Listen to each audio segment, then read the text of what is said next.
नमस्कार, मैं हूं परवेश। शुरुआत करते हैं दिल्ली की 10 बड़ी खबरों की।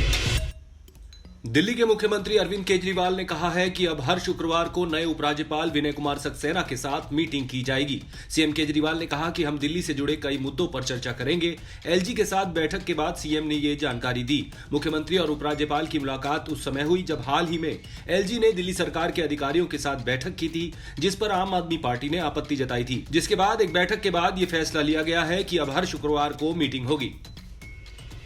केजरीवाल सरकार के दिल्ली के रेस्टोरेंट्स बार को सुबह के 3 बजे तक खोलने के आग्रह को दिल्ली पुलिस ने ठुकरा दिया था। इसी को लेकर दिल्ली हाईकोर्ट ने भारतीय राष्ट्रीय रेस्टोरेंट संघ की एक याचिका पर सुनवाई की, जिसमें सरकार की आबकारी नीति में बदलाव को लागू करने की मांग की गई थी। साथ ही बार को तड़के 3 बजे तक खुले रहने की अनुमति दी गई थी। दिल्ली सरकार के वकील ने कहा कि इसके लिए दिल्ली पुलिस की अनुमति की जरूरत नहीं है, क्योंकि आबकारी विभाग चुनी हुई सरकार के अधिकार क्षेत्र में आता है। इसके बाद हाईकोर्ट ने रिकॉर्ड मंगवाया और कहा, हमें दिखाएं कि आपने दिल्ली पुलिस की 1 बजे की अनुमति पर ध्यान दिया। हमें दिखाएं कि पुलिस परामर्श की आवश्यकता नहीं थी या ऐसा निर्णय लेने से पहले पुलिस से परामर्श किया गया था।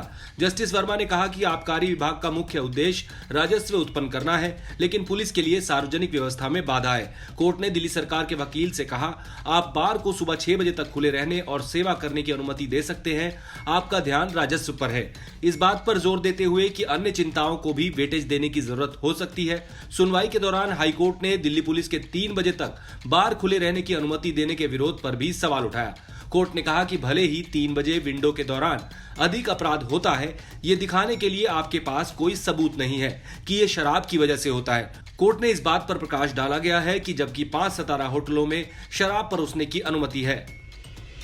दिल्ली हाईकोर्ट ने जबरन धर्मांतरण के खिलाफ एक याचिका पर सुनवाई करते हुए कहा है कि हर व्यक्ति को अपनी पसंद के किसी भी धर्म को चुनने और मानने का अधिकार है।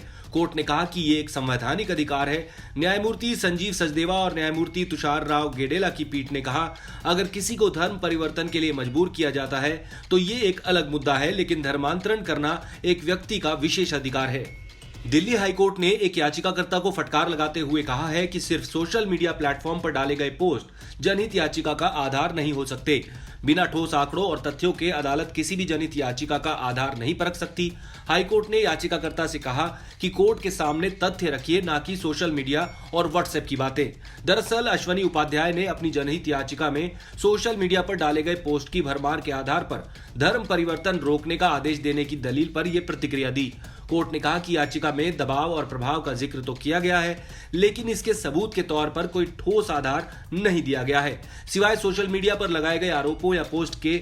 जबकि याचिका के साथ अदालत को अपने तर्क से सहमत करने के लिए समुचित सबूत, साक्ष्य और सामग्री होनी चाहिए। दिल्ली के नए उपराज्यपाल विनय कुमार सक्सेना ने हाल ही में लैंडफिल साइट का दौरा किया था। इस दौरे के बाद एमसीडी ने लैंडफिल की एक स्टेटस रिपोर्ट नगर निगम आयुक्त को सौंप दी है। माना जा रहा है कि ये रिपोर्ट जल्द ही दिल्ली के एलजी कार्यालय में भेजी जाएगी।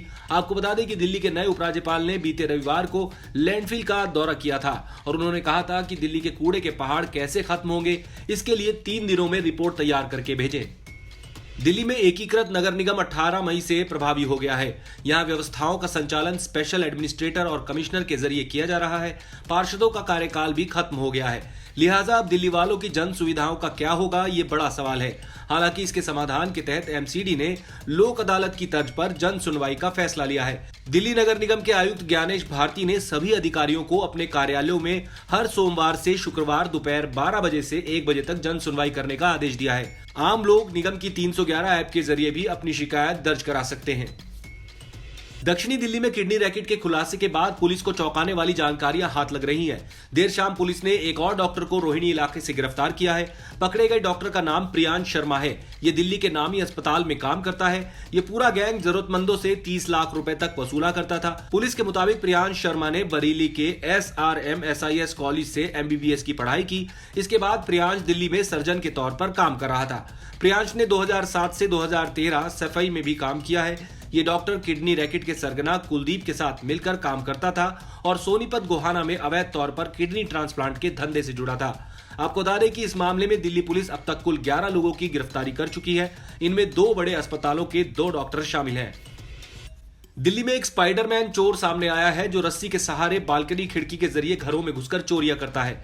इस बाबत एक वीडियो भी वायरल हो रहा है जिसमें यह स्पाइडरमैन चोर रस्सी के सहारे घर में जाने की कोशिश कर रहा है।